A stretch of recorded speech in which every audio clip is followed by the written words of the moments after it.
Guys आपको ये बात तो पता हो कि थॉर ने अपनी हेलो को ख़त्म करने के लिए रैग्नारोक ले आया था सर्टर के थ्रू। और यहाँ पे थॉर बाद में अफसोस भी जता रहा था कि ये मैंने क्या कर दिया।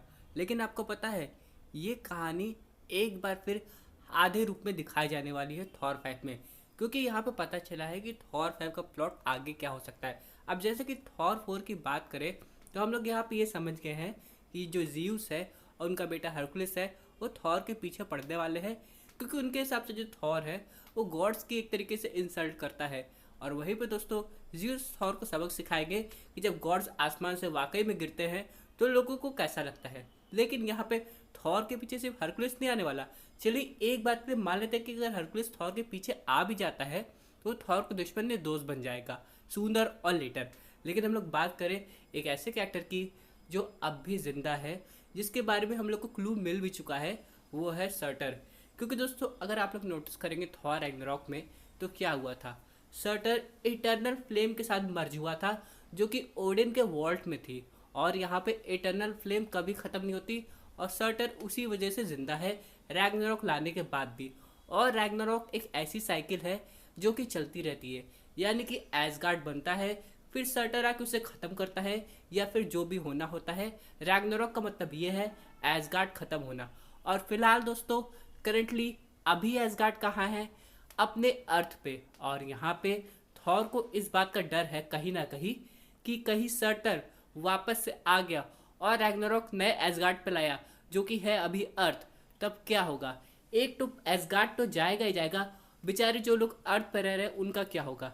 जिसकी वजह से थॉर को अपनी पावर्स को किसी तरह एक्टिवेट करना है या फिर और बढ़ाना है ताकि वो एक नया एसगार्ड बना सके, ताकि एक तरफ अर्थ सेफ हो जाए और जो नया एसगार्ड वो भी किसी की तरह सुरक्षित रहे। और यही दोस्तों मेन थॉर 5 का प्लॉट हो सकता है, क्योंकि लड़ाई बड़ाई तो चलती रहती है, आगे जाके एवेंजर्स 5 आ रही है और थॉर फिलहाल अभी लव के साथ, जो कि इटर्निटी का ही एक गैलेक्सीज में जो बाकी प्लैनेट्स है उनकी हेल्प कर रहा है। लेकिन फिलहाल आज नहीं तो कल वो अपने एसगार्ड में आएगा और उसे कहीं ना कहीं से पता चल जाएगा कि यहाँ पे सर्टर आ रहा है और यहाँ पे वो अर्थ को बचाना चाहता है, नए एसगार्ड को भी। लिटरली दोस्तों फिलहाल थॉर के अकॉर्डिंग यहाँ पे अर्थ पे अभी पहले जैसे सुपर हीरो नहीं रहे, एवेंजर्स के टाइम हुआ करते थे। अब जैसे कि डॉक्टर स्ट्रेंज की बात करें वो फिलहाल खुद ही अर्थ पे नहीं है, ऊपर से टोनी स्टार्क जो कि अर्थ को बचाने के लिए कुछ भी कर सकता था, उसका पहला प्लान था ही कि अर्थ पे प्रोटेक्टिव शील्ड बनाया जाए, वो भी खत्म हो गया है। ऊपर से थॉर को कहीं ना कहीं अगर पता चल गया कि इटर्नल्स की वजह से यहाँ पे अर्थ के अंदर से एक नया सोल्यूशंस वापस आने वाला था तो क्या होता। फिलहाल दोस्तों मार्वल ने इटर्नल्स 2 कैंसिल कर दिया है, लेकिन अगर इटर्नल्स 2 बनती तो इटर्नल्स का सामना थॉर से तो ज़रूर होता। तो यहाँ पे अर्थ को ना सिर्फ सर्टर से खतरा है बल्कि कहीं ना कहीं सेलेशियल्स से भी खतरा हो सकता है। और यही सब वजह से थॉर काफ़ी ज़्यादा परेशान होगा। यानी कि थॉर को अगर दुश्मनों को सामना करना है तो वो दुश्मन एक तरफ से नहीं आ रहा गौर की तरह, बल्कि 3-4 तरफ से आएंगे।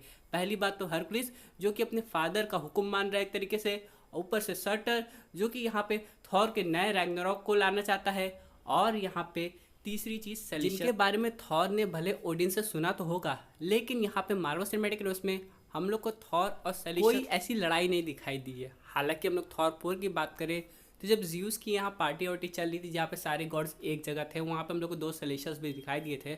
लेकिन यहाँ पे सबसे इम्पोर्टेंट चीज़ है थॉर को यहाँ पे नए एसगार्ड को बचाना है। और क्या वो थॉर किंग थॉर बनने की जर्नी पे जाएगा जहाँ पे उसे अपनी थॉर फोर्स को और बढ़ाना होगा। क्योंकि एक डिलीटेड सीन में आप लोग देखे होंगे ओडिन को, जहाँ पे ओडिन अपनी ओडिन फोर्स थॉर को देते हुए नजर आए हैं, बाद में हिला के उनको ख़त्म कर देती है, लेकिन वो सीन हटा दिया गया था। इसका सीधा मतलब ये है कि थॉर को अपनी एनर्जी को खुद से ही बढ़ाना पड़ेगा। लेकिन सबसे इंपॉर्टेंट सवाल यहाँ पे ये भी आता है, जैसे ओडिन अगर ओडिन फोर्स यूज़ करने के बाद ओडिन स्लीप में चले जाते थे ताकि वो दोबारा से रिचार्ज हो जाए, क्या सेम केस थॉर के साथ भी होगा? या फिर जो कहानी है वो मार्वल सिनेमैटिक यूनिवर्स में कॉमिक्स से काफ़ी अलग होगी? क्योंकि हम लोग कॉमिक्स की बात करें तो थॉर की जो जर्नी थी वो काफ़ी ज़्यादा पेनफुल